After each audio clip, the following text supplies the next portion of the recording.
What is up, guys? Welcome to your 22nd intermediate Java tutorial, and in this tutorial we're going to be going over the init method. And what the init method is it's pretty much, well, it is a method that is inside JApplet, so we inherit it by default, but what we're going to be doing is overwriting it and pretty much putting some stuff in it that we want to happen.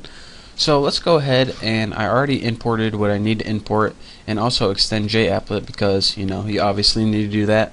And let's go ahead and build a program that takes two numbers from the user and pretty much adds them together and prints out the answer. So pretty much like a little mini calculator. So we first need a private variable, private double sum, because sum, you know, seems like an appropriate variable name. And now what we need to do is overwrite this method init. So public void init, and it doesn't take any parameters. And what init is short for is initialization, or however you say it, irrelevant. And what happens is before your applet even loads or does anything at all, this is what happens first. So if you were building a calculator, before it even started calculating anything, what you need to do is get numbers from them to begin with. So let's go ahead and put string, I'll put fn for first number, and then go ahead and put j option pane. And you guys should know this from, hopefully you've been watching my other tutorials, so I'm not going to go ahead and explain all this. And just go ahead and put show input dialog, and this is pretty much like a prompt box, and the prompt is enter first number.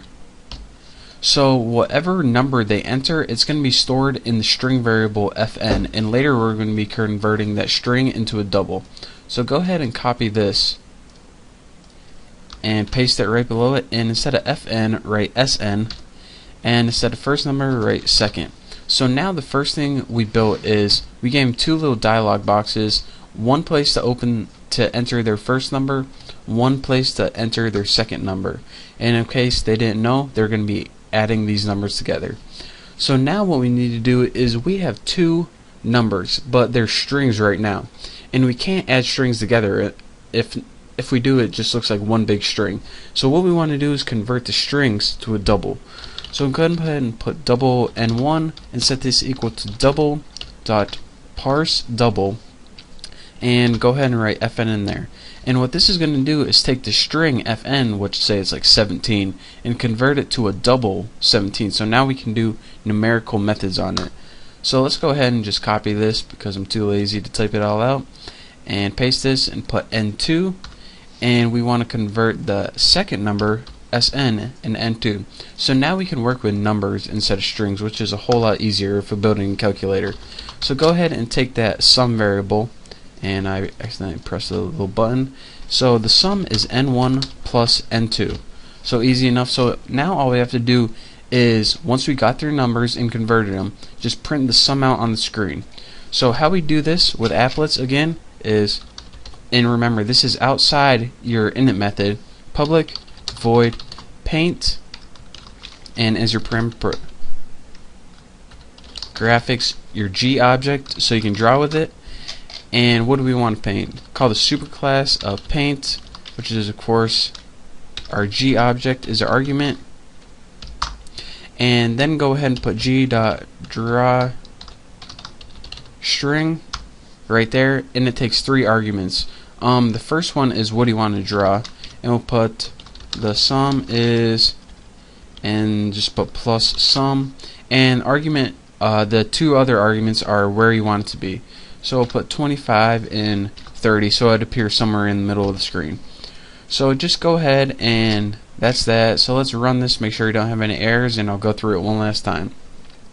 So here's my applet right here. Enter first number 95.8, and enter second number 42. Press OK, and it says in my little applet viewer the sum is 137.8. So pretty sweet. So one last time, here's how it worked. We inherited and extended everything we need to do. Then we created a blank double variable called sum that didn't store anything yet. That's why I called it blank. Then the first thing it does is it goes to this init method, initialize, you know, however you say it. I can't even say it right now. And we pretty much got two variables, fn, which stored the first number, and sn. The thing is, these are string variables, so we had to convert them to numbers. Once they were numbers, we can add them up in the variable called sum, and then once we had that sum, we just print it out using our paint object to draw it on the screen, or graphics object, I guess it would be called. So that's that, and that is how you use the init method to perform whatever you need to perform before the applet actually loads. So that's that for this tutorial. In the next tutorial, we're going to keep building some pretty sweet applets. But for now, thank you guys for watching. Don't forget to subscribe, and I'll see you next time.